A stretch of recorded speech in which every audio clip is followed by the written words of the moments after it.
니칠엔 대성인이 이렇게 말씀하셨다. 겨울은 반드시 봄이 되느니라. 법화경을 믿는 사람은 겨울과 같지만 겨울은 반드시 봄이 된다. 얼마나 많은 벗이 이 말에 의지하면서 소생의 봄, 인생의 봄으로 가는 길을 걸어왔는가. 우리의 영원한 지침이다.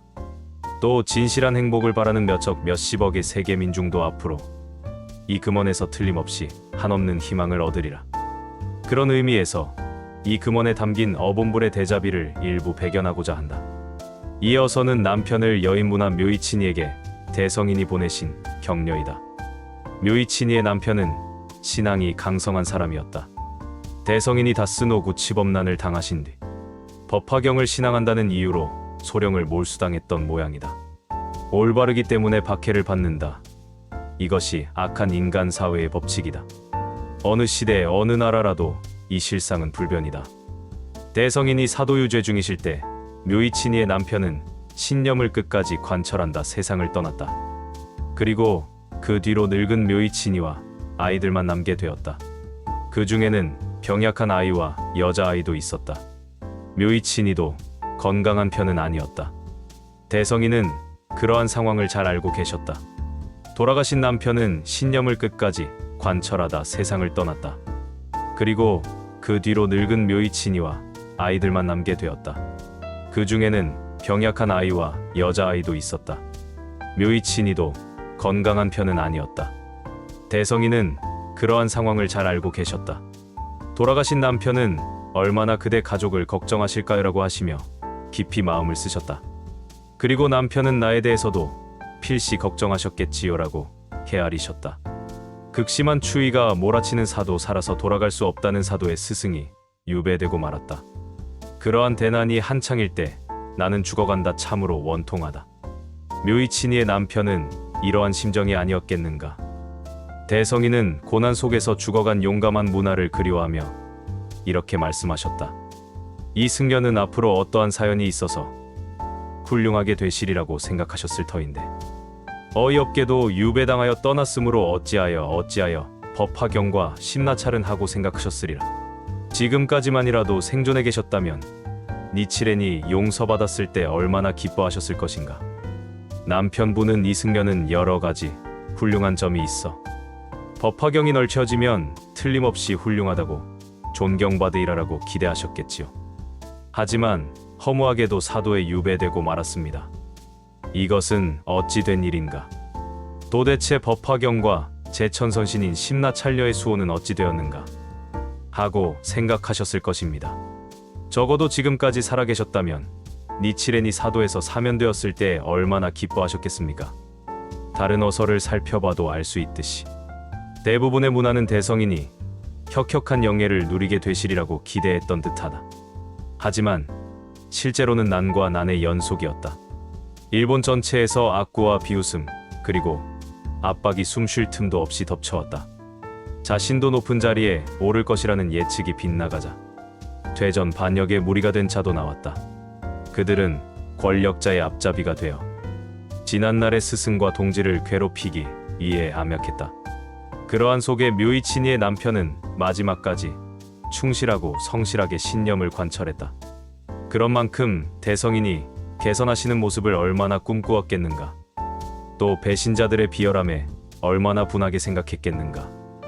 대성인은 그런 문화의 마음을 모두 헤아리셨다. 모든 것을 알고 계셨다. 그리고 조금도 악과 타협하지 않고 굳이 대난 속으로 나아가셨다. 그래서 대성인은 묘이친이의 죽은 남편이 내가 사도에서 귀환했다는 뜻밖의 사실을 알게 된다면 얼마나 기뻐하고 반가워하겠는가라고 말씀하셨다. 고생하며 따라온 문화에게 승리한 모습을 보여주고 싶다. 또 문화들이 누구보다 기뻐했으면 좋겠다. 그러한 대성인의 마음이 강하게 전해진다. 그리고 대성인은 묘이친이에게 전부터 말했듯이 몽고네습이 실제로 일어난 모습을 본다면 얼마나 기뻐하셨겠습니까? 범부이기 때문에라고도 말씀하셨다. 묘이친이는 괴로움도 즐거움도 모두 우리는 일체입니다. 라는 어본불의 목소리가 들려오는 듯한 심정이지 않았겠는가. 겨울은 반드시 봄이 되느니라라는 말씀에는 요약하면 이러한 배경이 있다. 그대의 남편은 겨울에 돌아가셨습니다. 하지만 봄이 왔습니다. 겨울은 반드시 봄이 됩니다. 그대도 꿋꿋이 살아가기 바랍니다. 신념을 관철한 사람은 반드시 부처가 됩니다. 행복해지지 않을 리가 없습니다. 남편도 반드시 그대의 가족을 지킬 것입니다. 더욱이 대성이는 유사시가 되면 어린 자녀들도 내가 보살피겠습니다라고 하시며 깊은 자애를 보내주셨다. 대자대비의 대성인 불법에는 이런 한없는 다정함과 따뜻한 인간성이 맥동한다. 이른바 권위는 찾아볼 수 없다. 참으로 굉장하다. 이렇듯 반드시 봄이 되느니라라고 단언하신 말씀에는 절망적인 상황이라고 할 수 있는 사도에서 승리의 봄을 맞이하신 대성인의 확신과 실증이 담겨 있다고 배견할 수 있다.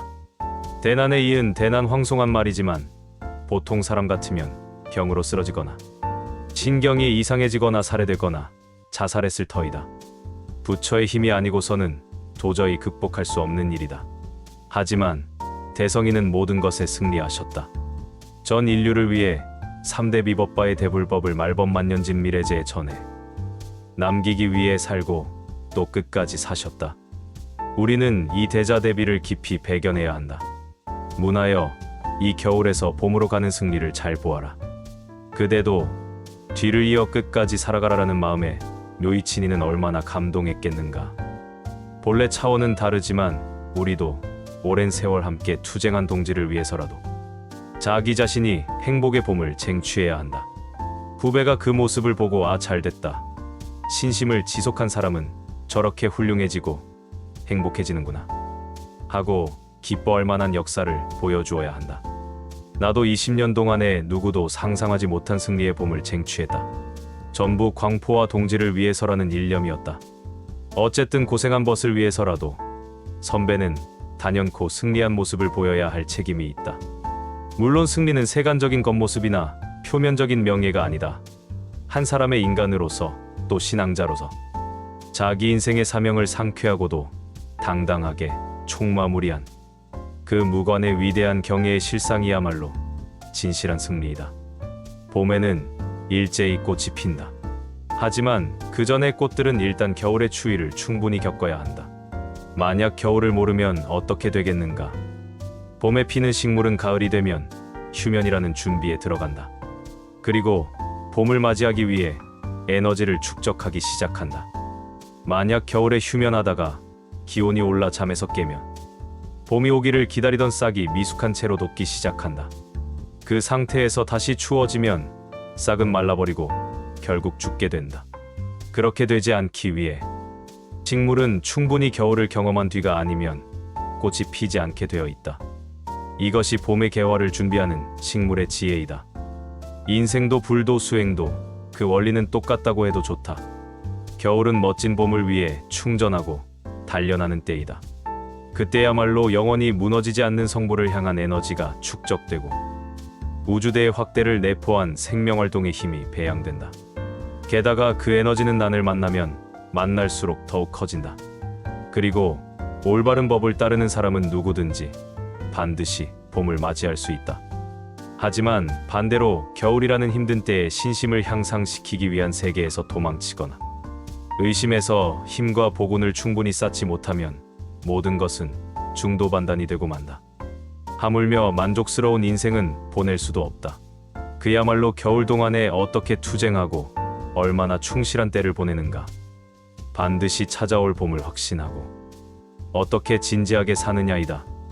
때가 되면 자연계에는 꽃피는 봄이 어김없이 찾아온다. 그것이 생명과 우주의 리듬이다. 하지만 현실 사회에서는 겨울인 채로 인생을 끝내는 사람이 너무나 많다. 그렇게 되지 않으려면 봄을 부르는 우주의 리듬에 생명을 합치해야 한다. 그러기 위한 묘법의 불도수행이다. 그런 의미에서 올바른 신앙이란 영원한 행복의 날개이다. 고난을 극복할 때마다 복운을 쌓고 경애를 높일 수 있다. 금세에서 일생성불하면 3세 영원히 소원만족이라는 생명의 드넓은 하늘을 유유히 날아오를 수 있다.